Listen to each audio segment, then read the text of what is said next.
শুরু। বন্ধুরা কেমন আছো? তুমি কি ভালো আছো?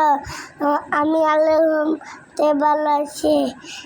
তুমি আব্বু আমাদের জন্য অনেক বাজার করে আসছে।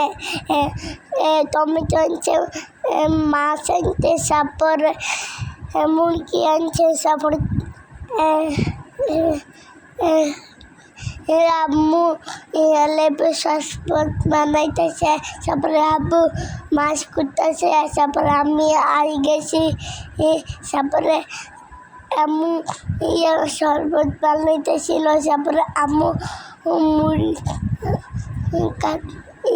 মাংস কাটতেছিল, তারপরে আম্মু মাছটা রাখতেছিল, তারপর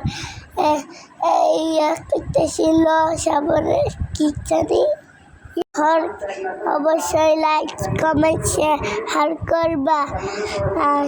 তো এই তারপরে আম্মু মুরগি চাষ কাটি। আল্লাহ হাফেজ।